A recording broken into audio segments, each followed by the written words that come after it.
Michael Carrick, welcome back to Carrington. I think I speak on behalf of everyone to say we're absolutely delighted to have you back here as head coach. We want to win games, you know. It goes without saying. We want to win games. There's different ways of doing it, you know. Just to be in this position, to be here every day, to working with the responsibility of working for Manchester United in any form, you know, excites me. Manchester United telah menemukan pelatih anyar mereka usai memecat Ruben Amorim. Manajemen akhirnya menunjuk Michael Carrick untuk memimpin Setan Merah hingga akhir musim.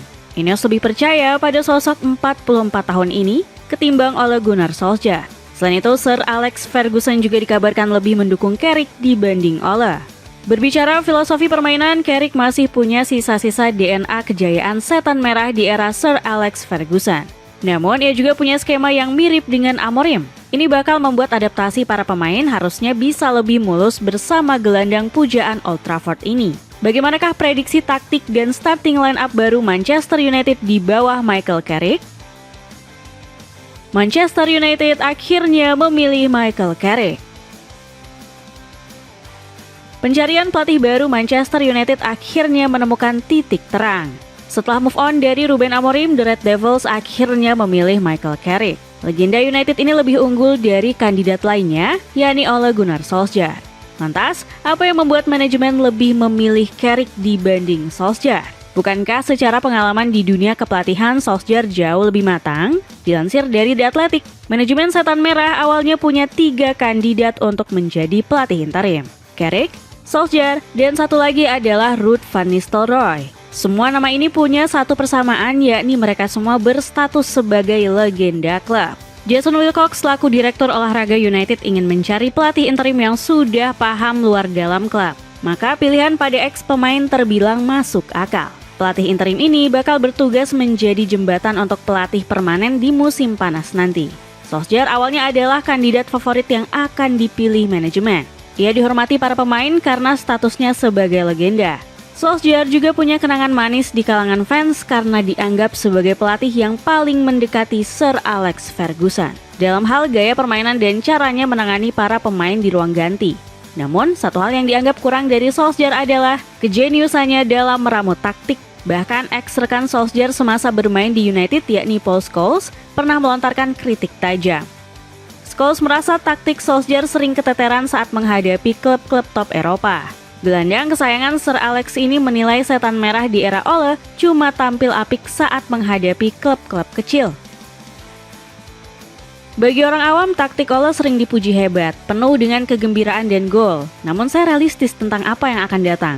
Saya mengharapkan lebih dari mereka. United bermain melawan tim yang cukup bagus, tapi bukan tim kelas dunia, jadi jangan terlalu terbawa suasana. Saat melatih United, Solskjaer juga lebih sering bergantung pada Carrick dan Kieran McKenna untuk urusan taktik. Dua asisten pelatih Solskjaer ini adalah nyawa dari skema taktik United saat itu. McKenna mengurus strategi saat United tidak memegang bola, sementara Carrick merapikan skema penguasaan bola. Solskjaer sendiri bahkan mengakui kedua asistennya lebih berpengaruh di sesi latihan ketimbang dirinya sendiri. Faktor inilah yang akhirnya membuat Ineos berubah pikiran.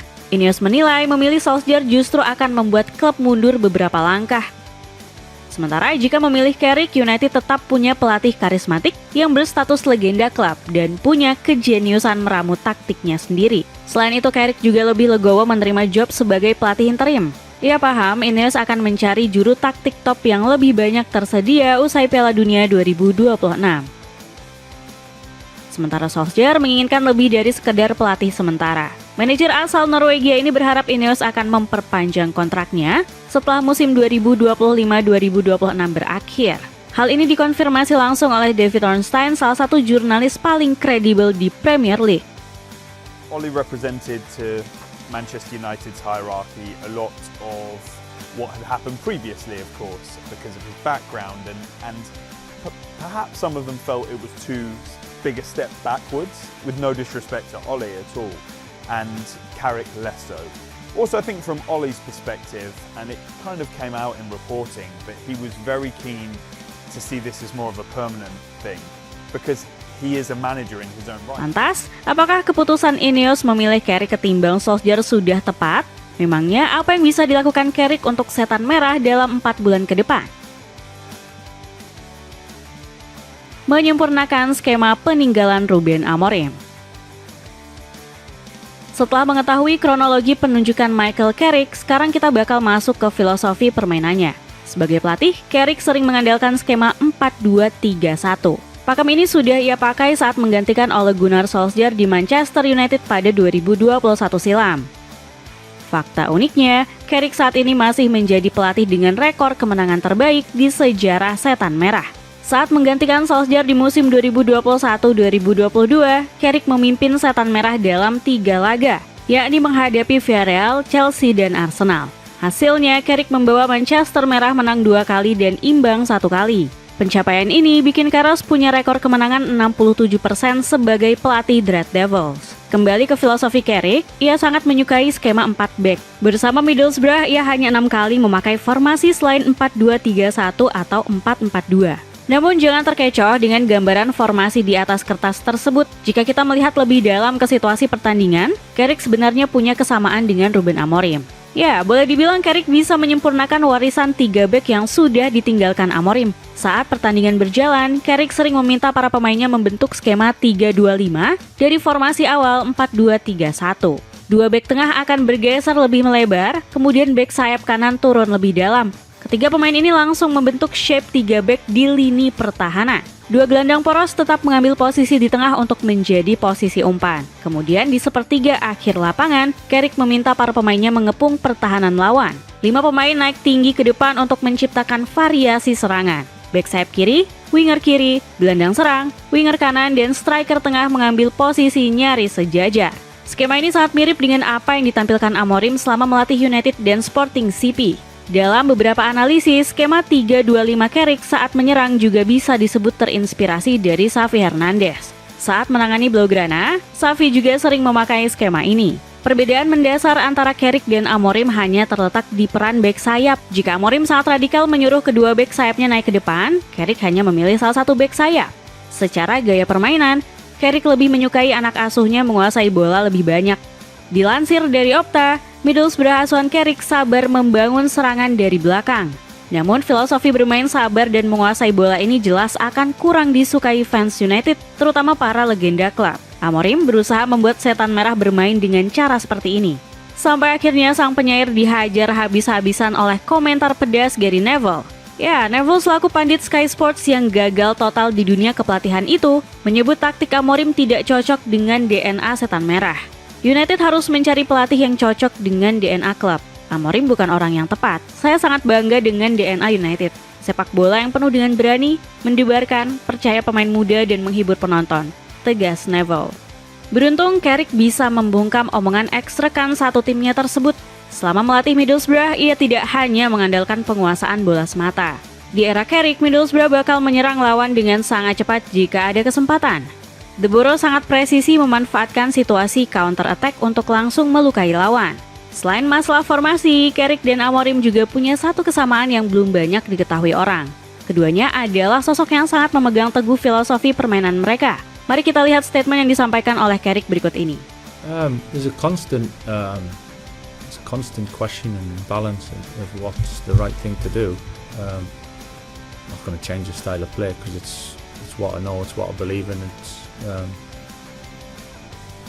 I wouldn't be the coach or the manager, or the staff wouldn't be as good coaches if we suddenly went down a totally different route. It's what we're good at. It's what we know. It suits the players that we brought in playing a certain style, but yeah, you certainly adapt, and the players can all do slightly different things and have strengths in different areas. Amorim juga sering mengatakan hal yang sama selama menangani The Red Devils. Saya tidak akan mengubah filosofi saya. Jika mereka ingin saya berubah, mereka harus menggantikan saya dengan orang baru. Tegas Amorim berkali-kali.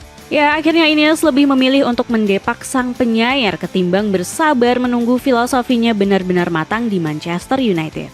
Beruntung bagi Carrick, Ineos menunjuknya sebagai pelatih sementara. Jika ia tetap keras kepala untuk memegang teguh filosofinya, Ineos mustahil akan memecatnya. Karena Carrick memang ditugaskan untuk memperbaiki performa United yang masih cukup apik bersama Amorim. Sampai akhirnya The Red Devils mendapat pelatih permanen di musim panas nanti. Dapatkan jersey hoki yang skena dan vintage banget cuma 70 ribuan aja. Cek link di bawah ini. prediksi line up baru. Dengan membawa formasi 4-2-3-1, bakal menarik untuk melihat bagaimana starting line up Manchester United di bawah asuhan Michael Carrick. Di posisi kiper, kita masih akan terus melihat sosok Senne Lammens sebagai opsi utama. Kiper asal Belgia ini nampaknya bakal sulit digeser oleh Altay Bayindir.